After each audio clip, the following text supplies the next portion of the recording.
Hey guys, welcome back for another One Piece card game video. Today I just wanted to talk about the big changes that are coming in OP02, especially if you're a green player like me. With the introduction of leaders like Smoker, the metagame of OP02 is a lot different from OP01. Let's go over some of the things that are going to be changing in the metagame. Here's the culprit of one of the big changes in the game. It's Smoker of the Black deck. This is the most popular leader of the Black deck, and as you can see, one of its abilities is to lower the cost. Smoker gets plus 1000 power when there's a card at 0 cost. Kobe can KO characters at a cost of 3 or less. So right away, the leader can lower a 4 cost character down to 3, and then Kobe can come out and KO it right away. There are characters like Sengoku who can give you -2 cost when they're attacking, as well as Toshigi who can give you -3 when attacking, and Kuzan who can give you -5 cost on their turn. This means it's very easy for the Black deck to get 8 cost kid and 7 cost kid down to 5 cost,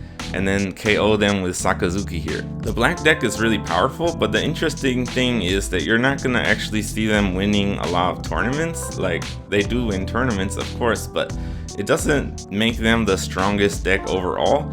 But what it does do is that if you face a Black deck during a tournament and your deck is totally dependent on 8 cost cards like Kid and the larger cards in maybe Kaido's deck, if your deck is dependent on those high cost cards, then Black is going to be able to beat you and you won't be able to proceed in the tournament. As a result, OP02 is not as dependent on the high cost cards like 8 cost Kid anymore. The metagame shifts towards getting out smaller cost cards faster, so that even if you face a Black deck who's KOing your cards, you're able to get some new troops out on the field as fast as possible and get the damage in before they get sent off again. In the late game, if you're spending 8 Dawn to put out a big card and then it's gone in the next turn before it can even attack, that's just a waste of your resources. So as a result, we got Kinemon here, who's getting to be more popular now. So why is that?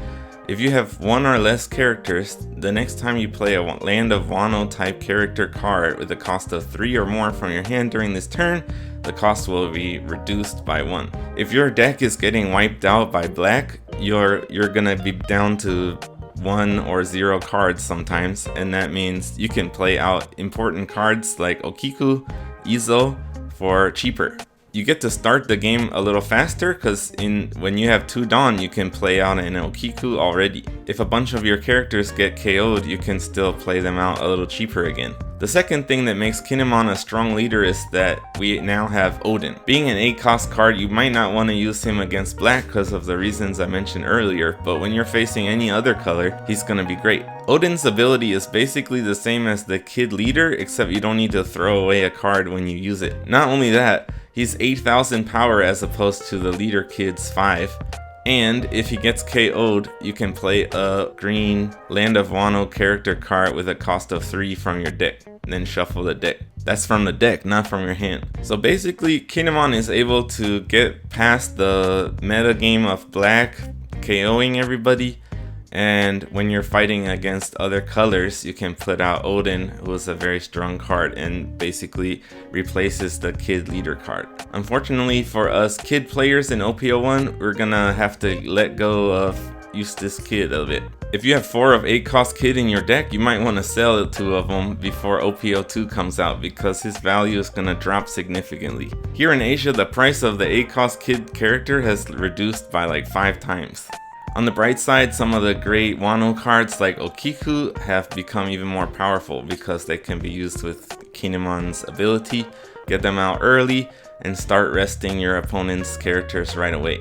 I'm headed to Japan next week, so hopefully I'll be able to get some of those green cards like Oden that I still need. Stay tuned to the channel. In the next month or so, I'll have some new One Piece card game videos up, as well as Japan travel vlogs and things like that. If you enjoyed the video, please give it a like and subscribe to help support the channel. Our goal for 2023 will be 2,000 subscribers, so any help will be appreciated. Thanks for watching.